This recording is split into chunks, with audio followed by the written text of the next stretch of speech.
Top Destination 2025 by Lonely Planet. Top Destination 2025 by Vanity Fair. Top Destination for Adventure Tourism 2025 by Patwa. Those are some of the latest tourism awards for Armenia, a country that most people couldn't even find on a map. So it's understandable that this question keeps coming up. Is Armenia safe to visit? The short answer is yes. Her capital, Yerevan, consistently ranks as one of the world's safest cities, and travel advisories from the USA, the UK, Germany, and Canada all say pretty much the same thing. Armenia is generally safe as long as you avoid the eastern border regions due to ongoing tensions with Azerbaijan. The choice of these countries wasn't random. Instead of just telling you Armenia is safe, I wanted to put that into context by comparing just how safe Armenia is relative to countries where most of the viewers of this channel are from. But before we look at the numbers, I wanted to have a quick look at what these countries say about traveling to each other. According to the US travel advisory, you should also exercise caution in the UK and Germany due to terrorism concerns. But Canada is safe.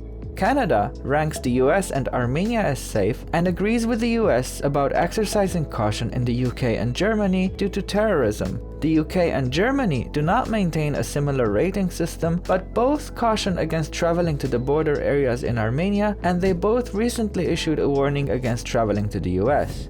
So what does all that tell us? Not much. You see, travel advisories often reflect a political relationship, not the reality on the ground. That's why, in order to answer how safe Armenia actually is, we need to look at some numbers. Let's start with a common concern for travelers worldwide: robbery. According to the United Nations Office on Drugs and Crime, of these countries, the United Kingdom has the highest rate of robbery at 131 reported cases per 100,000 people. This is followed by the US at 98, Canada at 61, Germany at 46, and finally Armenia at 7.7.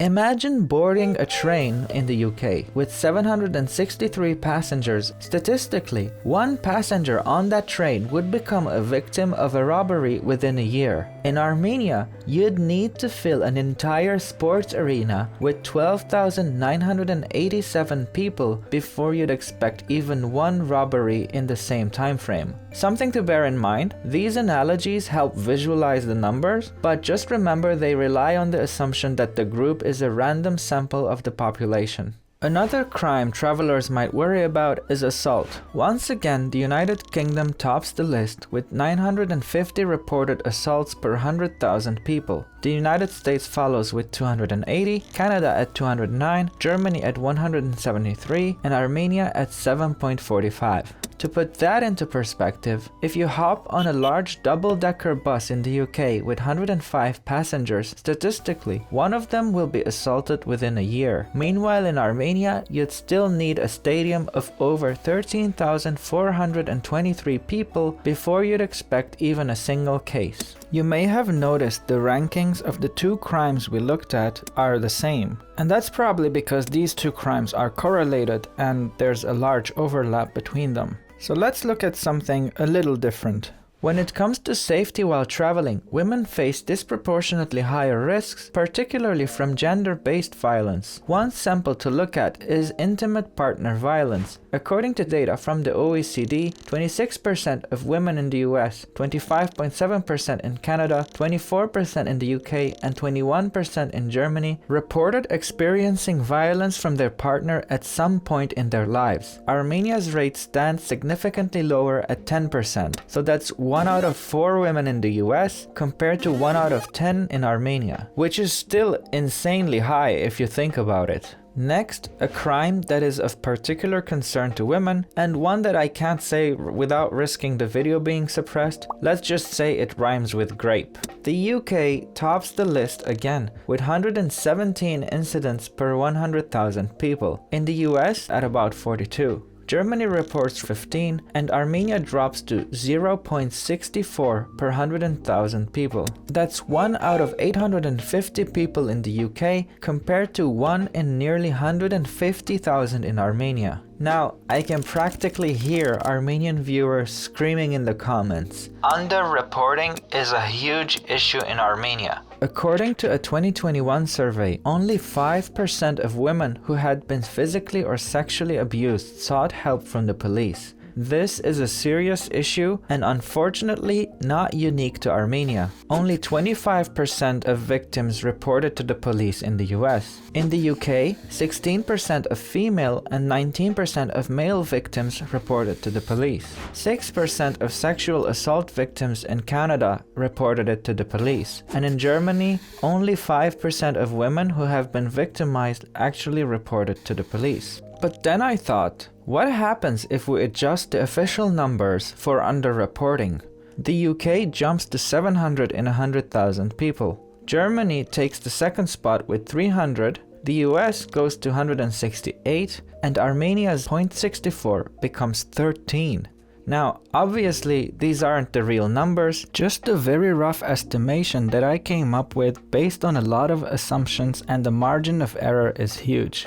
But that's the tricky thing with crime statistics. They only capture what gets reported, and in cases like sexual crimes, it's often just the tip of the iceberg. Add to that fact that different countries categorize these crimes differently. What's considered assault in one country might not be in another. So even when we're comparing numbers side by side, we're not always comparing apples to apples. All of this introduces a massive margin of error, and that's exactly why we also need to look at surveys. These surveys ask people directly, and those numbers can often be more revealing. The most widely used survey on public safety is Numbeo, which asks its website visitors a number of questions which it uses to create various indices. Now, this does look a lot more reasonable to me, but many of the factors that go into calculating their safety score may not be relevant to a traveler. I wanted to look at questions that would be relevant to travelers, especially a solo female traveler. But in order to mitigate the effect of my own biases and not cherry-pick the data, I asked ChatGPT which of these metrics it thinks would be relevant to a solo female traveler. First off, we got safety walking alone at night and during daytime.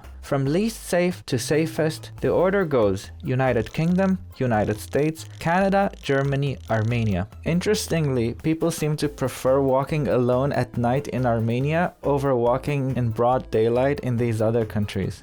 The ranking stays the same for worries being mugged. When it comes to fear of being attacked in general, the list shifts slightly. United Kingdom, United States, Germany, Canada, then Armenia. And that ranking holds for being attacked specifically due to gender, ethnicity, or religion. Finally, when people were asked about violent crimes like assault or armed robbery, the US ranks as the least safe, followed by the UK, Canada, Germany, and once again Armenia comes out safest. In other words, Armenia is consistently perceived as the safest country when it comes to questions that ChatGPT thinks are relevant to a solo female traveler. And I do think all of these questions are relevant to all types of travelers as well. So, we've looked at the official crime statistics and the crowdsourced surveys, and both point in the same direction. Armenia is by far the safest of the bunch. Now, is Armenia some perfect magical land where crime doesn't exist?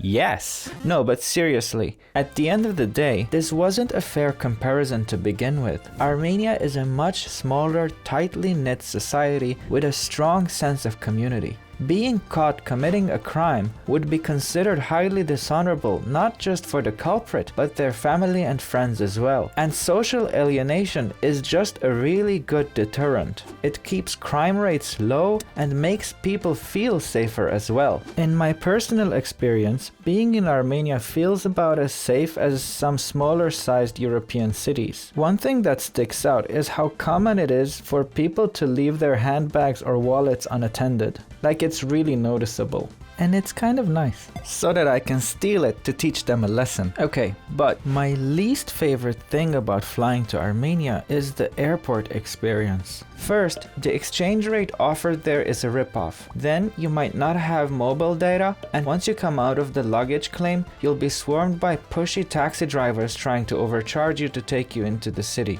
Here's how to avoid the hassle. Before your flight, download and set up the local ride-sharing app, Gigi. After you grab your luggage, buy a local SIM card at the counter. You can pay with a card. Then you can order a cab through the app and skip the shady exchange rates until you're safely in the city, where the biggest threat is how much weight you're gonna put on from all the delicious food. Enjoy your trip.